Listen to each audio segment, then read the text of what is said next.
the last few weeks, it's been Julian Assange who has captured much of the world's attention.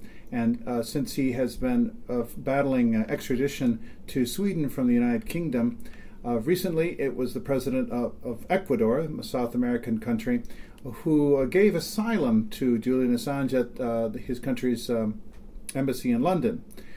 Now, there are other issues that concern Ecuador that may have escaped the attention of much of the media. One of them is the resources of the country, mining and petroleum, but also his treatment of the media. We're speaking today to Larry Burns, the founder and director of the Council on Hemispheric Affairs, which is in Washington, D.C. Could you tell me, Mr. Burns, when Mr. Correa, the president of Ecuador, says that he's bringing in Julian Assange out of respect for freedom of speech, isn't it a little bit like calling the pot calling the kettle black, since it was Correa who shut down a television station and several radio stations? Well, I hear almost on a daily basis battles over who is correct on the Ecuador journalism issue. There are very strong feelings about it. I think that certainly the government acted in an authoritarian manner, but I wouldn't exactly describe the bulk of the Ecuadorian media at the time as a responsible vehicle for freedom of the press. They were defamatory and very vehement, and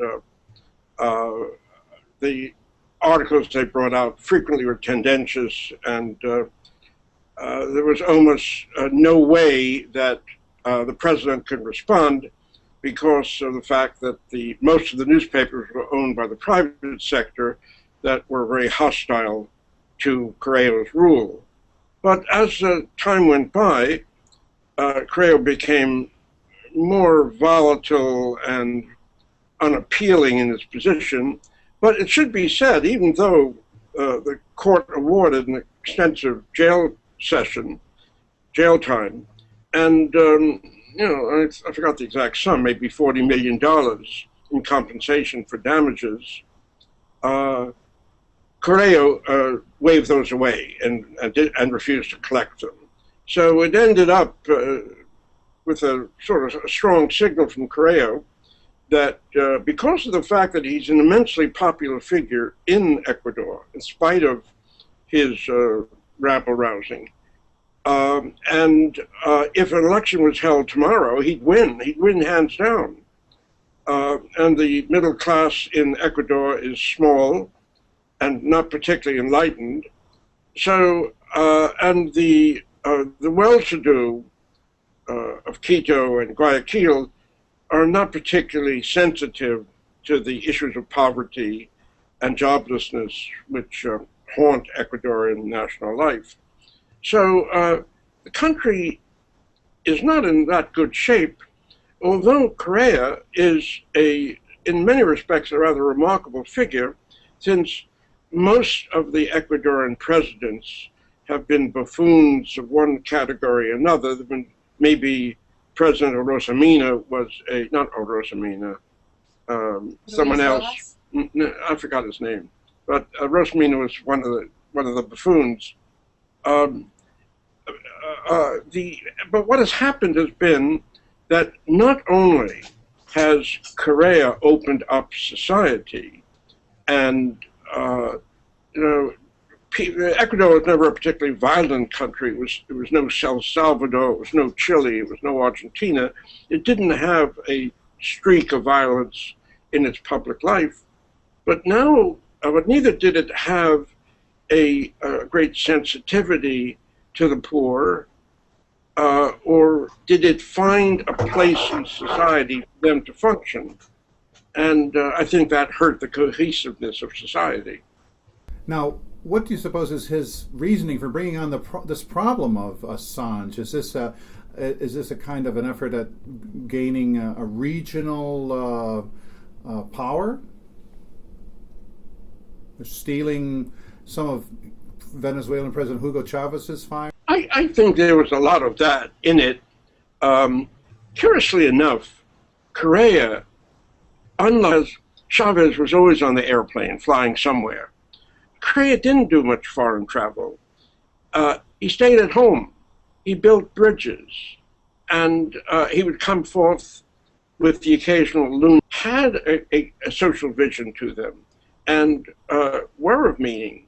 But what happened was that at a certain point, he realized that in order to be the president of development and the president of reform, he would have to have investment capital at hand.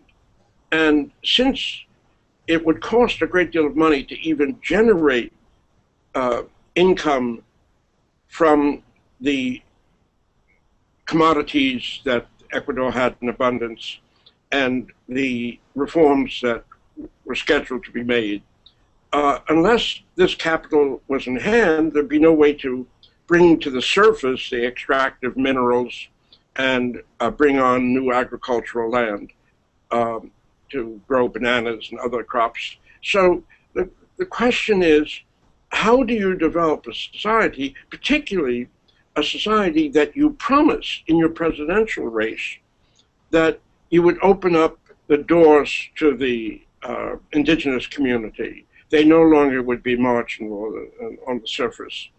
And you would also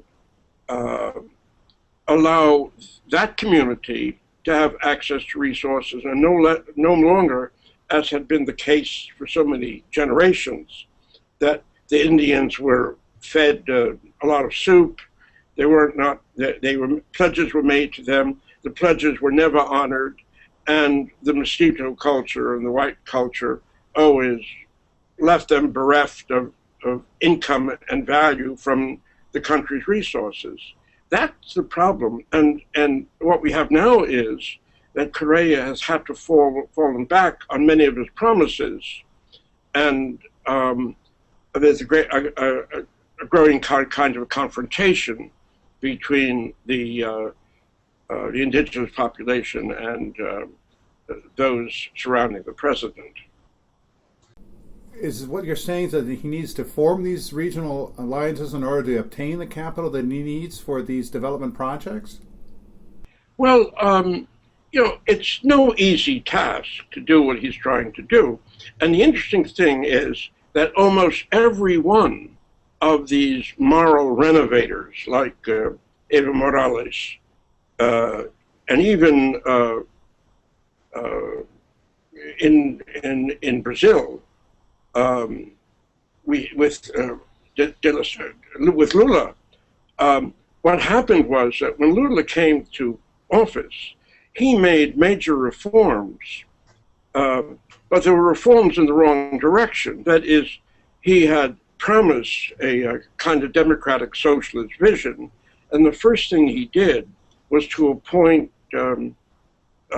orthodox economists, business people who could have thrived in the Reagan administration.